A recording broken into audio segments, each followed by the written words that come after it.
और चले अब खबर असरदार में आगे बढ़ते हैं। पहलगाम में आतंकी हमले के बाद से सरकार फुल एक्शन मोड में है।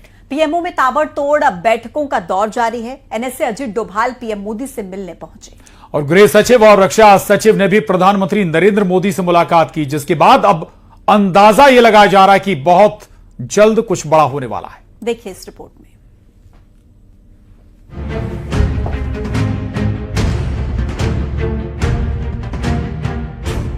पहलगाम हिंदू नरसंहार के बाद डर के साये में जी रहे पाकिस्तान के लिए तस्वीरें और भी डरावनी हो सकती हैं।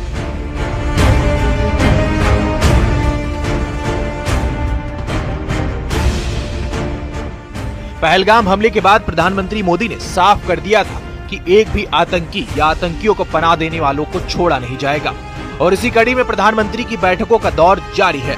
22 अप्रैल को पहलगाम हिंदू नरसंहार के बाद अपना सऊदी दौरा रद्द कर प्रधानमंत्री भारत वापस आए और आतंक के खिलाफ अपनी रणनीति तैयार करनी शुरू कर दी, जिसके बाद 23 अप्रैल को सीसीएस की पहली बैठक, फिर 28 अप्रैल को रक्षा मंत्री राजनाथ सिंह के साथ बैठक, अगले दिन 29 अप्रैल को रक्षा मंत्री, एनएसए, सीएसटी और तीनों सेना प्रमुखों के साथ बैठक, 30 अप्रैल को विदेश मंत्री, एनएसए और थल सेना प्रमुख के साथ बैठक, उसके तुरंत बाद सीसीएस की दूसरी बैठक, सीसीपीए की बैठक, सीसीईए की बैठक, फिर 3 मई को नेवी चीफ के साथ बैठक, 4 मई को एयर चीफ मार्शल के साथ बैठक और 5 मई को रक्षा सचिव राजेश कुमार सिंह के साथ अहम बैठक की।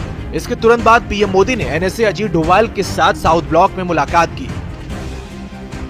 प्रधानमंत्री की ये बैठकें साफ कर रही हैं कि बहुत जल्द कुछ बड़ा होने वाला है, क्योंकि पीएम मोदी पहले ही कह चुके हैं कि भारतीय सेना को पहलगाम आतंकी हमले का बदला लेने की खुली छूट है और इसके लिए सेना खुद कार्रवाई के लिए जगह, समय और तारीख तय करे।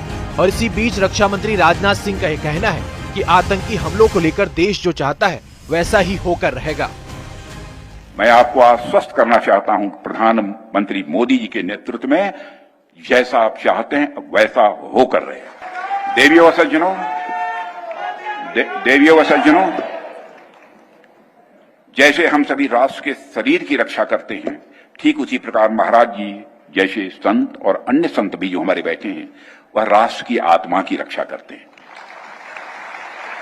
सुधांशु जी महाराज जैसे संतों ने हमें बताया और यह करके दिखाया कि राष्ट्र की आत्मा की रक्षा तभी संभव है जब हम सब अपनी संस्कृति, अपने मूल्यों और साथ ही अध्यात्म से जुड़े रहें।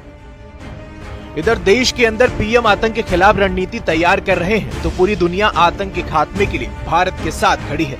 एक के बाद एक कई देश भारत के समर्थन में खुलकर सामने आ रहे हैं। आज की ही बात करें तो रूस के राष्ट्रपति पुतिन ने पीएम मोदी से फोन पर बात की और आतंकवाद के खिलाफ समर्थन देने का ऐलान कर दिया। आतंकी हमले की निंदा करते हुए उन्होंने दोषियों को सजा देने की मांग की है। इसके साथ ही रूस के राष्ट्रपति पुतिन ने भारत आने का न्योता भी स्वीकार कर लिया है। बताया गया है कि पुतिन एनुअल बायलैटरल समिट के लिए भारत आएंगे।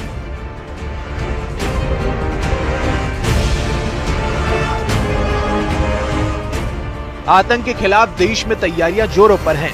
दुनिया के तमाम देश भारत के साथ खड़े हैं और इसी बीच गृह मंत्रालय ने कुछ राज्यों को तैयार रहने के निर्देश दे दिए हैं।